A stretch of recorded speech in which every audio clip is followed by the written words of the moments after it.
السلام عليكم أعزائي الطلاب، أتمنى لكم الصحة والموفقية والسلامة. إن شاء الله اليوم راح نتحدث عن المحاضرة رقم 7 بالinfectious disease.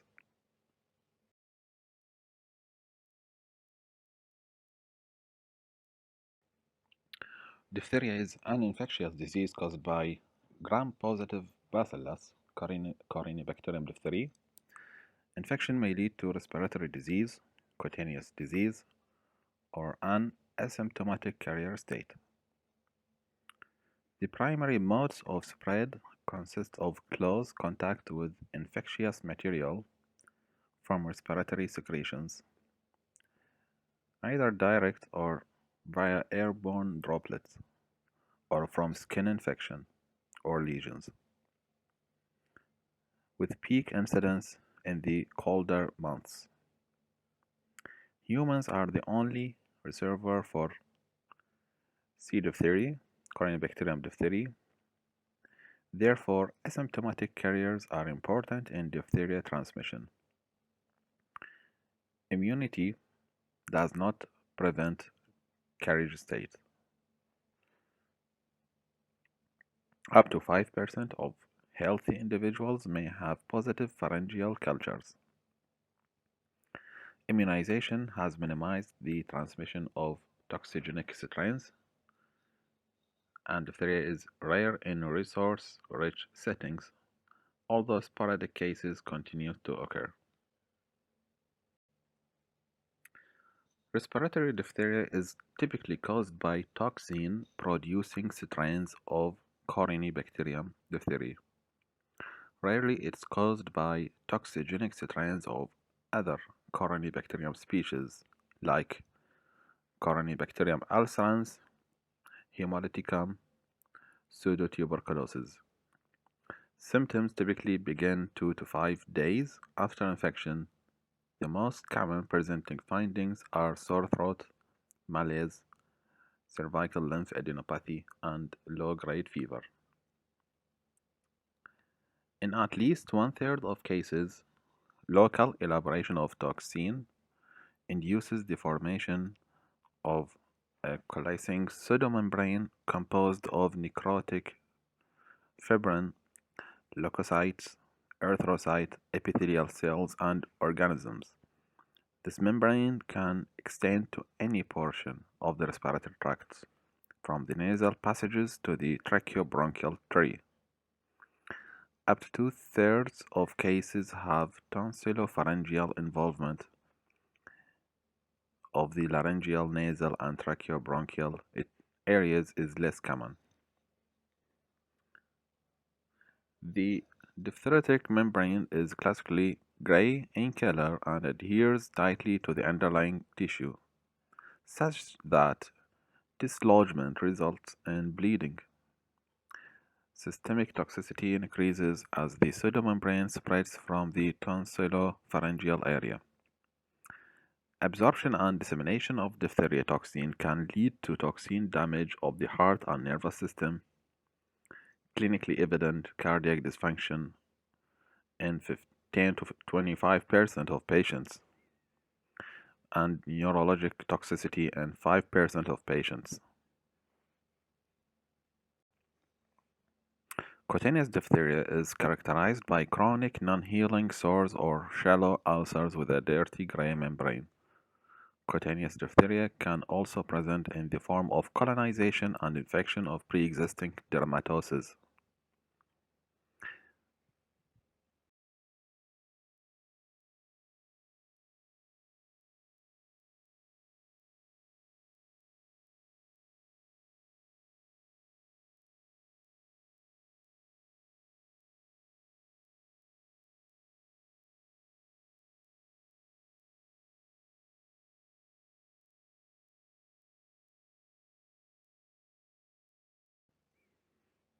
The diagnosis of diphtheria should be considered in the setting of relevant clinical manifestation like sore throat, malaise, cervical lymphadenopathy, and low-grade fever, together with appropriate epidemiologic risk factor.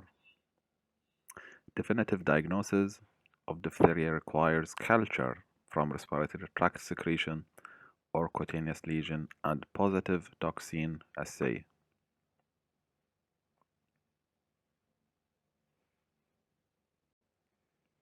The treatment of respiratory diphtheria consists of antibiotic therapy and diphtheria antitoxin.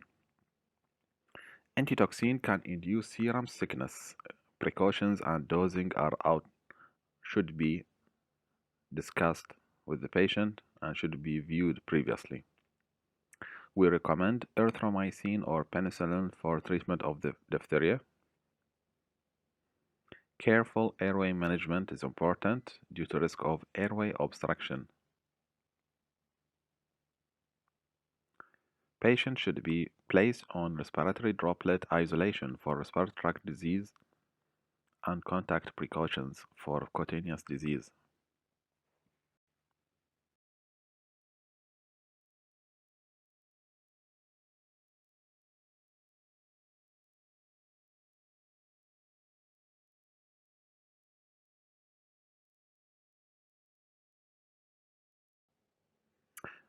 Bacillus anthracis, which causes anthrax, was the first clearly recognized bacterial pathogen,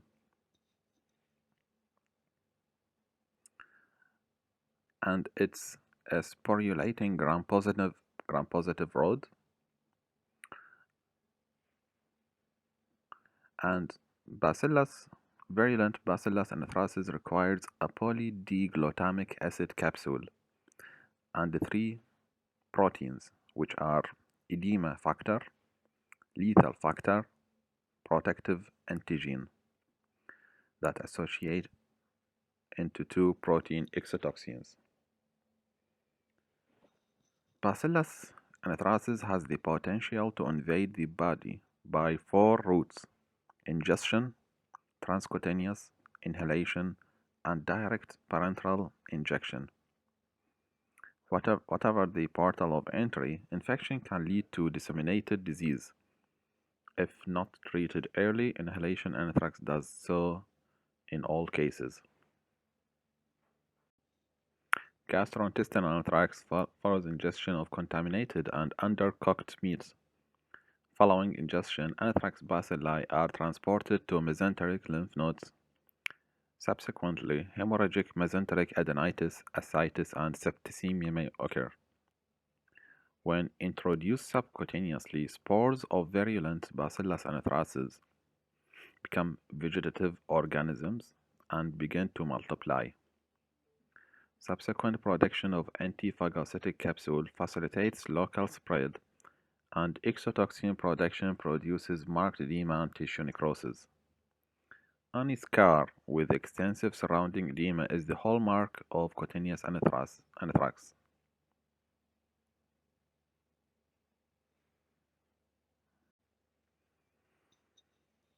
There are three major anthrax syndromes: cutaneous, inhalation, and alimentary tract anthrax. In cutaneous anthrax, it's the most common form of the disease. Occurring cases of cutaneous anthrax develop after spores of Bacillus anthracis are introduced subcutaneously, often as a result of contact with infected animals or animal products. Cutaneous anthrax begins as a small, painless, but often pruritic papule that quickly enlarges and develops a central vesicle or bulla, followed by erosion, leaving a necrotic ulcer with a black, depressed scar. Extensive edema of the surrounding tissues is often present along with regional lymphadenopathy and lymphangitis. Inhalation anthrax results from the inhalation of Bacillus anthracis spores into the alveoli, aerosolized through either industrial processing working with animal products such as wool, hair, or hides that are contaminated with anthrax spores, or intentional release such as bioterrorism, such as, for example, event in 2001 in the United States. Early clinical symptoms of inhalation anthrax are nonspecific. Initial symptoms such as myalgia, fever, malaise, frequently mimic those of influenza. However, anthrax-infected patients become dramatically sicker a few days later with the development of progressive respiratory symptoms, including severe dyspnea and hypoxia. About one half of patients with inhalation anthrax will develop hemorrhagic meningitis. Gastrointestinal tract anthrax presents in two clinical forms, either oropharyngeal and gastrointestinal, following the consumption of undercooked infected meat from animals with anthrax.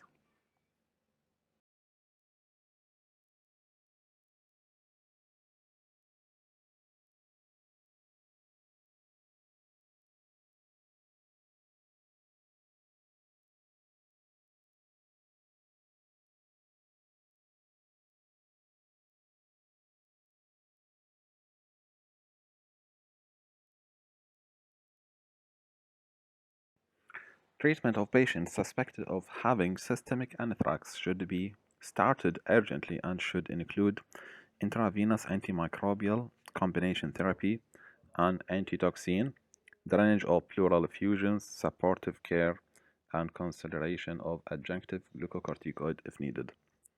When selecting an antimicrobial regimen, the production of toxin, the potential for antimicrobial drug resistance, the frequent occurrence of meningitis, and the presence of latent spores must be taken into account.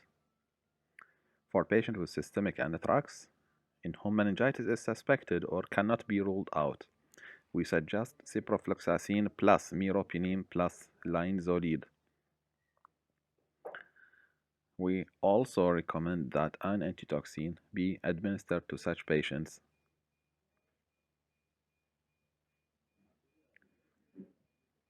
For patients with systemic anthrax without meningitis, we suggest one of the antimicrobial regimen for Bacillus anthracis. We also recommend that an antitoxin be administered to such patients.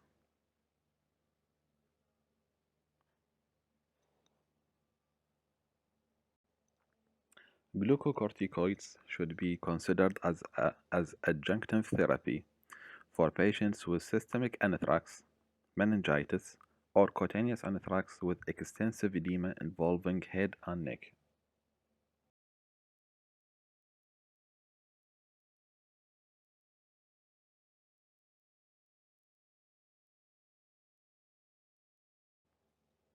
Shigella is a common cause of bacterial diarrhea. It's transmitted by direct person-to-person spread and less commonly through contaminated food and water.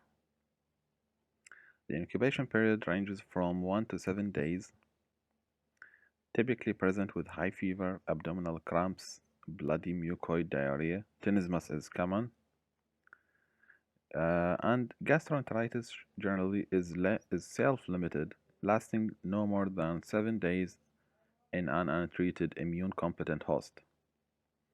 The intestinal complication of Shigella infection include proctitis, rectal prolapse, toxic megacolon, intestinal obstruction, and colonic perforation. Systemic complications include bacteremia, metabolic disturbances, for example, hypovolemia, hyponatremia, protein-losing enteropathy. In addition to leukemoid reaction in the blood, neurologic disease, reactive arthritis, and hemolytic uremic syndrome.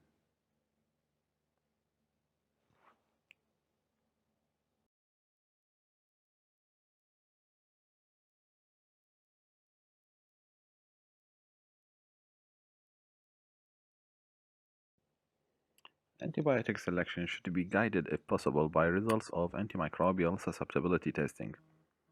Options include fluoroquinolone, azithromycin, third generation cephalosporin, for example, ceftriaxone or cefixime, cotrimoxazole, and ampicillin are also options if susceptibility is documented.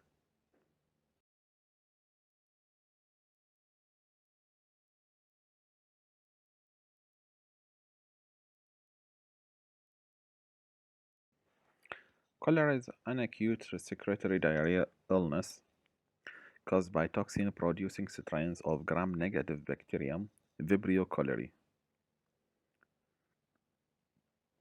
Strains of Vibrio cholerae that do not produce toxin do not cause cholera.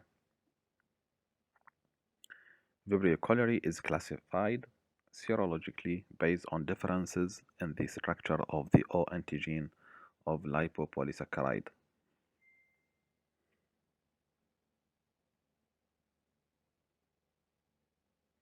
Infection with Vibrio cholerae results in a spectrum of disease ranging from asymptomatic intestinal colonization to severe diarrhea. Mild cases of Vibrio cholerae infection may be clinically indistinguishable from other causes of watery diarrheal illness. The profound and rapid loss of fluid and electrolytes marks severe cholera as a clinical entity distinct from other causes. Significant hypovolemia and electrolyte abnormalities, which can occur within a few hours of symptom onset, are the most important sequelae of severe cholera. Abdominal discomfort, vomiting are other common symptoms, particularly in the early phases of disease. Most cases of cholera are diagnosed based on clinical manifestation.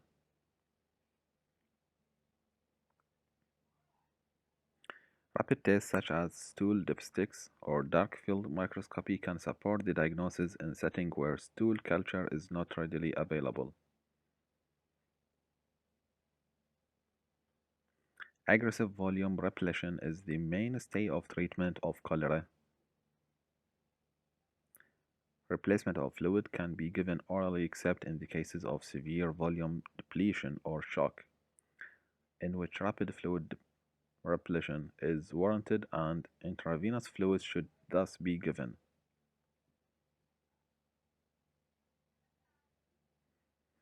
We suggest antibiotics for patients who have moderate to severe volume depletion in the setting of suspected or documented cholera.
Enteric fever is an invasive bacterial infection acquired through consumption of contaminated food or water.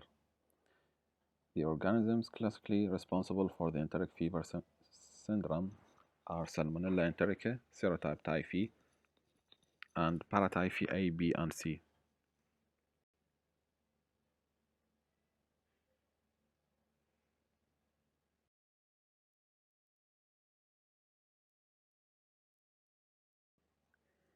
Enteric fever usually presents with abdominal pain, fever, chills 5 to 21 days after ingestion of the causative microorganisms.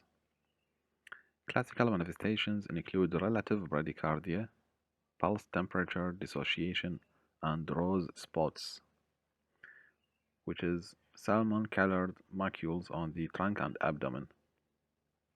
Hepatosplenomegaly intestinal bleeding perforation may occur leading to secondary bacteremia and peritonitis. Lab findings may include anemia, leukopenia, leukocytosis, abnormal liver function tests.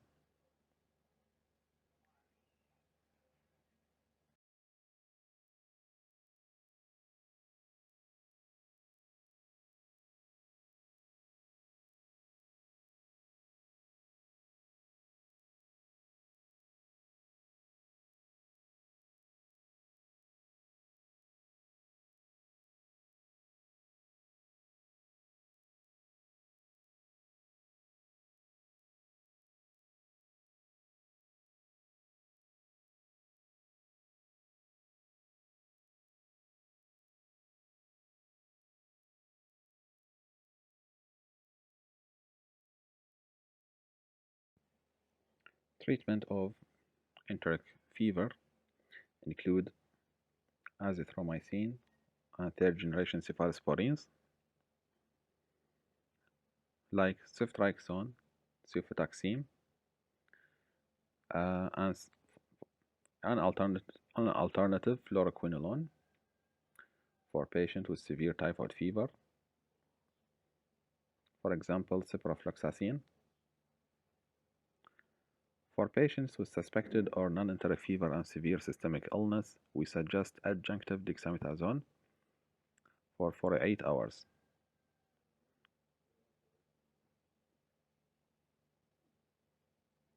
Chronic salmonella carriage is defined as excretion of the organisms in stool for more than 12 months after acute infection. Chronic carriers represent an infectious risk to others, particularly in the setting of food preparation. We suggest treatment of chronic carriers with 4 weeks of fluoroquinolone therapy for eradication of carriage if isolates are fluoroquinolone susceptible.